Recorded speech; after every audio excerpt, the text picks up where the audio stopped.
He finally succeeded in causing the stone weight to fall from the lid. He crawled and shuffled and pressed his face into the ground until he managed to remove the gag from his mouth. Then he shouted in a hoarse voice, "I'll kill you." Rikusen glowered as hard as he could at the man kneeling before the battered corpse of Rikusen's mother and weeping. "How could it turn out like this?" the man asked. He was plump. Rikusen remembered seeing a soft smile on his face. It was Gyukyuan. Rikusen pitched forward, crawling toward Gyukyuan and grabbing onto his feet. Normally he might have been able to deal with things more rationally. The tears in Gyukyuan's eyes were of pity and regret. This was not a man on whom Rikusen needed to take revenge. Yet at the same time he was the father of the man Rikusen hated more than any other. Gyukyuan said nothing, only comforted Rikusen as the boy bit at him. "I'm sorry. I'm sorry, it's my fault, it's all my fault." He didn't care that Rikusen's teeth sank into his leg. He didn't care that the blood flowed. Gyukyuan only kept trying to offer Rikusen comfort. Gyukyuan took the battered, filthy Rikusen to the home of the woman with red hair. His aunt and cousins were still there. Unlike his mother and sister, his aunt had never come out front. No one knew she belonged to the Yi clan. She was dressed as a nursemaid, hidden. "You're leaving, brother?" asked the oldest of the trio of sisters, Hakuyu, tugging on his sleeve. "Yes, I'll be going a bit far away." Rikusen couldn't stay in the western capital anymore. If he did, he was sure he would forget his mother's and sister's words. He could never forgive Gyukyuan's eldest son, Gyuku-o, or those who had joined him in attacking the Yi. He could only harm the people who lived in this city. Though it took every ounce of his strength, he turned his back on his cousins. "Hey!" a red-haired child called out to him. She was the one they called you, he thought. Yes, what? Rikusen did not have time to be sweet and gentle just because she was so young. "Do you hate Brother Gyuku-o? I don't even want to hear his name." "Really, he hates me too. I wonder, will he come after me someday?" Rikusen paused. "If he does, maybe I'll help you if I feel like it." With that, Rikusen boarded his carriage. The carriage clattered along, carrying Rikusen to the port.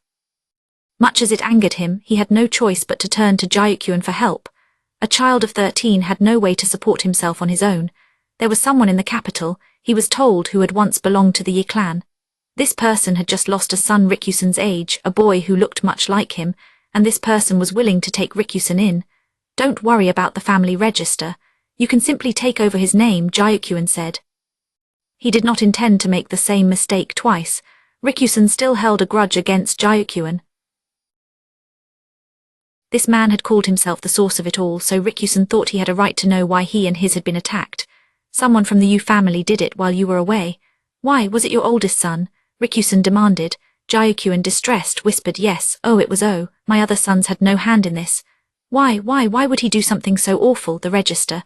"I think he wanted to bury the truth. The uprising was a perfect cover. That boy is not mine by blood, you see. His mother was a former slave, and his father is a foreigner. As a survivor of a former Windreader tribe, maybe he hated the Yi clan. I know what you mean." Rikusen remembered the talk about lending the family register to Gyukyuan, about changing it, and he tried his best to put it all together in his head. "You think you can escape the blame just because he's not your child?" Gyukyuan shook his head. "All the blame lies with me. I should have acknowledged O as my son from the start. I should have made sure everything was in order so that nothing would trouble him. Then you shouldn't have kept collecting concubines. No wonder they call you womanizing you." Rikusen spat. Gyukyuan shrank into himself. "Gyuku-o wasn't your real son, but you kept giving him little brothers and sisters. Isn't that why he thought it was worth instigating a rebellion over a stupid family register?" "You're right." "Yes, you're right, but it's not just O. None of my other children are mine by blood." "What?" Rikusen was set back on his heels. "When the man had so many wives and offspring, how?" "I think it may just be that I'm not physically able to produce children. My first wife gave birth to O, yes, but she and I were never able to conceive a child together. I feel terrible, but though I tried with others, it was never any use." Rikusen worked his mouth open and shut. "So all of the others are what about that girl, the one they call you?" A merchant with no offspring could never hold his head up. "I sought out widows who were already pregnant, the most intelligent women I could find." Gyukyuan looked out the carriage window. Life in the western capital is hard for a mother and child with no husband or father to care for them. But that vulnerability was also an opportunity. As a merchant, I offered an absolute contract. I guaranteed to provide for them and their children, and in exchange the mothers would furnish me with their skills in a particular field. Moreover, O alone was to be my true son, so that no one would get any ideas of taking over the family from him. That part was a secret from my children, so they all believe I am their real father, or at least they did, but O found out. He discovered he wasn't my son by birth. And there were many who threatened to use the truth of his circumstances against him. Rikyusen looked and saw only a plump man holding his head in his hands. Money shut most of them up, but some wanted more. It was my intention to simply always treat Gyukuo as my true son, but all Gyukuen's work had been in vain.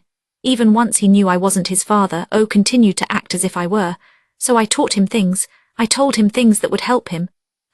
Rikyusen could not have cared less. If he found room to sympathize, then he would have to forgive, and if that happened he would prefer never to have heard any of this. In the course of conducting business alongside me, O began to fixate on the Black Stone. Many of his supporters in this rebellion were people who bore a grudge against the Yi clan. This included many former windreaders.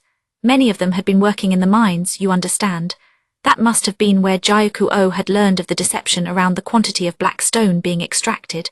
So the whole reason he brought down the Yi clan was because of the windreaders, misplaced resentment. Aren't you going to punish your son? If you are a Yi man, if you are a protector of Western capital, then you can at least do that much. Yes, a desire for revenge as a member of the windreaders was one of his reasons. Destroying the family register was another. But there was a third. How many reasons did he need? Gyukuan looked at Rikyusen. O was under the misimpression that a child of the Yi clan was her true son. At that, Rikyusen bit his lip. He looks like a very intelligent boy. Might I take him as my son? Gyukuan had wanted to take in a Yi child.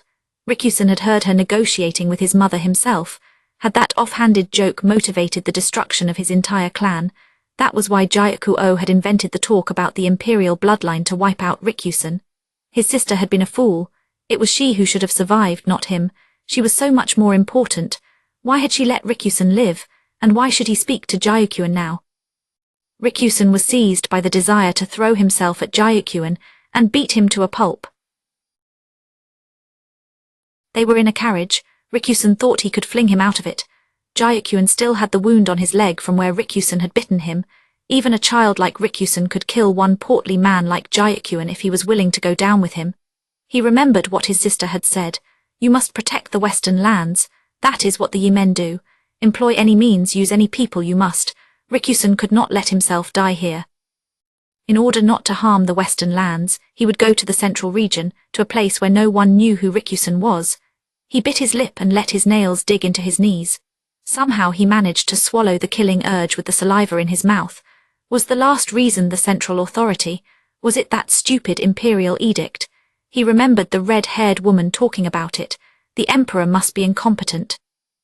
He thought he remembered hearing that the Empress Dowager was in such thorough control of politics that people called her the Empress Regnant. Without the fig leaf of that edict, even Gyukuo wouldn't have been able to destroy the Yi clan. I'm given to understand that that edict wasn't what the government really wanted. Excuse me, Rikyusen said aghast. Had they somehow accidentally issued the wrong edict? It bore the Emperor's seal but not that of the Empress Regnant the Empress Dowager. So it had been issued by the puppet, not the puppeteer. Was that the problem? His Majesty's health has been poor for some years now, and his mother, the Empress Dowager, is no longer a young woman herself, and with one poorly conceived edict they knew the accusations of imperial bastardy were unfounded, but the deception about the quantities of black stone that had been mined that couldn't be hidden forever. Why yes, but so the Yi clan bore fault as well.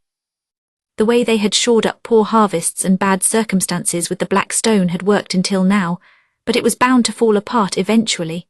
That's why I am going to take this opportunity to seize mining rights from the central government, Gyukuan said. What? The pudgy, frail man had fire in his eyes. The government does not understand coal's true value. In the royal capital it fetches only a fraction of what it is worth here, and that creates an opportunity. You mean I will use that poorly conceived edict as my bargaining chip? It left a power vacuum in the West, and that is a grave problem. Now Rikyusen saw assurance in Gyukuan's eyes, the assurance of a merchant in his element.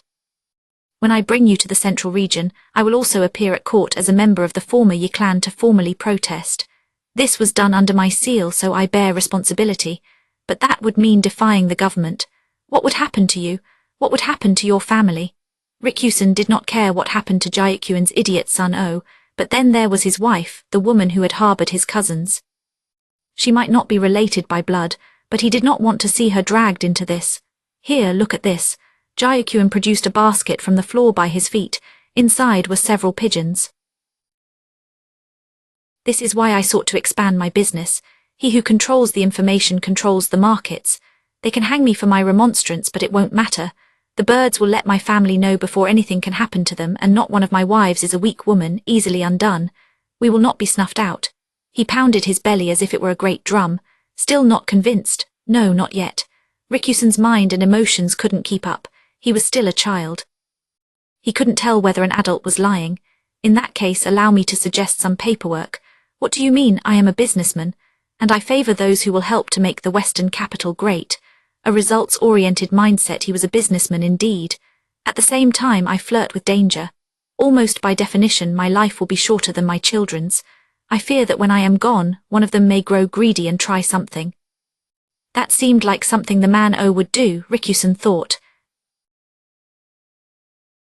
He already had, in fact. Should that happen, I want you to eliminate that child, and then you must protect the Western capital. What the hell, didn't that still work out to him becoming Jayukyuan's successor after all? He would sooner die. After all this, now you're going to ask me to wipe your ass, Rikyusen demanded. That's not what I'm doing. This is the fate of men who become the wind, men who become the wind. Jayukyuan, Rikyusen realized, was just the kind of man his mother and sister had said he was. It was a low-down, dirty way to get him. When he put it like that, Rikyusen had no choice but to accept. No choice but to learn the same stubbornness under gentle smile. Rikyusen would take his craggy heart and hone it with a polishing stone, working and working until it was smooth and beautiful. And then he would make himself sharp as a sword, prepared to strike down anyone at all when the need arose. I believe we've arrived. Rikyusen climbed out of the carriage to find himself at the port. There he saw a man behaving very strangely. No ships, no, you can't make me get on one. There he was, a full-grown man clinging to a post and throwing a tantrum like a child. You have to get on the ship or you can't get home. Come on, we finally found one to take you. But ships, I can't, no ships. Rikyusen recognized the man. It was Lacan. Mister, what are you doing? He asked before he could stop himself. HRM, who are you? A shrimpy pawn. Lacan had completely forgotten about Rikyusen. He was used to that by now, but it was still annoying. You're going back to the capital, aren't you? Well, I think you'd have a better time on a boat than going overland. Lurching around in a carriage and lurching around on a ship weren't that different, so better to go with the quicker trip, Rikyusen thought. GNRR, Lacan grumbled, but he shuffled onto the boat. You really can't remember people's faces, can you, mister? Are you going to be all right, HRM? I suppose it could be a problem when I create something in the world. Then when you make your fortune, hire me. I will remember everyone's faces for you and never forget. It will be good for you. Yes, all right. It was a simple conversation. He never imagined that a decade later it would actually come true. By then, the man who had come to be known as the freak strategist had completely forgotten about Rikyusen. In the end, the Yi clan was destroyed. Even with a formal protest, the central government didn't acknowledge that the imperial edict had been mistaken. However, they seemed to have reached a compromise. Witness the following items. First, survivors of the Yi clan would not be hunted down. Second, the name I say, the Western Yi province, would be retained. Third, Jayukyuan, not of the Yi clan but formerly of the Yi clan, would rule the Western capital. Fourth, I say province would not pay taxes on the Kolit mine as a form of hush money.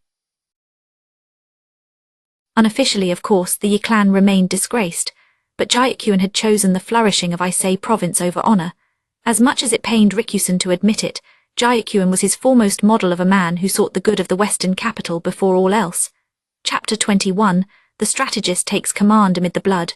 Rikyusen stood ruminating on the past. The current administrative building was within the Yi clan mansion. In fact, for his office, Jayukyuan had chosen the very room that Rikyusen's mother had once used. He lay stabbed to death in the place where he had committed that outrage 17 years ago. It was almost too perfect. Rikyusen had returned to the Western capital on Jayukyuan's orders, but when he had discovered that his immediate superior would be the one man he remembered more clearly than any other, he thought he might go mad. He had endured, however, so that he might honor his sister's last words. When Jayukyuan had asked him if he was part of the La clan, Rikyusen had gone beyond anger. He found all he could do was laugh. The man he could never forget did not remember him at all. This was the man that Jayukyun had raised as his son, despite his flaws. He might not have been connected to his father by blood, but he had the talent to help the Western lands grow and become great. Perhaps the only thing to truly regret about him was his sense of inferiority. The realization that he was not Jayukyun's true child had twisted him. He had sought not to make the Western lands great nor to protect them, but to use them as a means of attacking Sheo. Perhaps he wanted to eradicate the source of his own blood. Rikyusen could not overlook that. The stage was too perfect, as if it had been set for him. Rikyusen drew out his knife and knelt next to the man Jayuku-o had killed. People came rushing in. "What's going on in here?" one asked. Then they saw the blood-stained floor and Rikyusen with the two bodies. "What in the world is this, Master Rikyusen?" Jayuku-o's aide asked. The others with him started chattering noisily. One lady-in-waiting gave a shriek. "It is as you see," Rikyusen said. "When I entered, he was already dead. I simply found an opportunity to take the knife and killed the traitor in return. It was all I could do." "Is this true?" the aide said, eyeing him. Indeed, everyone looked at Rikyusen suspiciously. Of course, it was only natural for them to suspect him. Everyone there knew that Rikyusen had been received with little hospitality, and they knew it was possible he was not to be trusted. He would have to play this very carefully. Or no, perhaps it would be better to be buried in the same place as his mother and older sister. The thoughts were hardly through his head when someone said, "He was already murdered when you entered the room. So you killed the rebel, is that not right?" It was, of all people, Lacan standing there. He looked half asleep and wasn't even wearing his monocle. Were they not in the middle of a state ceremony? What was he doing here, Master Lacan? What happened to the ceremony? I was sleepy, so I ducked out. Rikyusen thought it was all over now. There was no hiding anything from Lacan. He had neither good intentions nor bad intentions, but would simply lay out the facts. Rikyusen gripped the knife. If he was found out here, it would allow him to die in the same place as his mother and sister. "You heard the man," Lacan said to those around them. "What do you mean, Grand Commandant Khan? HRM, he is telling the truth. He killed the rebel who killed the man. Where is the crime in that? If anything, this is all your fault for leaving such scant security." "What?" said the aide, thrown for a loop by this accusation. "I am tired. I am going to bed." There was much murmuring, but the general consensus was that if Grand Commandant Khan said it, then that was that, and everyone began to withdraw. Their suspicion of Rikyusen had been dispelled in an instant. Rikyusen wondered briefly if he could live with this. He was relieved to have kept his promise to his sister. "We can talk about this later. For now you had better change," the aide said to him. The lady-in-waiting who had screamed earlier tremblingly held out a handkerchief to Rikyusen. She was slim. Rikyusen had seen her several times before. "Are you here for work, Miss Chu?" he whispered in her ear. "Or how do you know it was me?" Her face looked completely different, but the voice was that of the cheerful lady-in-waiting. "He was served up to me on a silver platter. I thought there must have been someone behind it. Nobody came to the office, even though the circumstances were suspicious. Yes, Jayuku-o had told them all to clear out, but it was a bit too convenient." Rikyusen understood that it had been Jayuku-o's destiny to die, even if it hadn't been Rikyusen who did it. "Oh, was it too obvious?" Chu asked, but she did not deny it. "How do you know it was me?" "I changed my hair color and the size of my eyes. It was the shape of your ears. You have the loveliest ears, Miss Chu. Eep, are you really studying the ears of a married woman that closely?" The voice was Chu's, but the nervous body language looked like a completely different person. She had brought Rikyusen a change of clothes, while managing to appear thoroughly horrified by the blood all over him. "Do you think I'm going to meet my end when the physician begins his investigation?" Rikyusen asked offhandedly. "Dr. Yu is the physician in charge here. He is a very dedicated worker but a flexible thinker, and more than anything he wants the Western capital to be peaceful. Miss Maomao might start digging out of sheer curiosity. And the other two doctors have their personal quirks. I see what you mean. I will make it my business not to see Maomao again after this." The thought saddened Rikyusen, but there was no avoiding it. He could not take back what he had done. "Good plan, and if you would be quiet about me as well," Chu said, making sure to hush him up. "I certainly will. Might I make one request in exchange? What would that be?" Rikyusen could hear the distinctive voice clearly in his ear, yet to any onlookers Chu might not even seem to be moving her lips. Her disguise was nearly perfect. Even Rikyusen might not have recognized her if they hadn't spent so many days together in the farming village. "You collected a little something from the room earlier, didn't you, Miss Chu?" She had been so subtle about it that anyone else might not have noticed. But Rikusen saw that the position of Chu's hand was a little different after she had entered the room than before. "Oh, why do you have to be so sharp?" she said. Then she added, "Small Lin is the real victim here, isn't he?" She was surprisingly frank about it. In that case, he must have come here to make some demand on the basis of that stolen thing.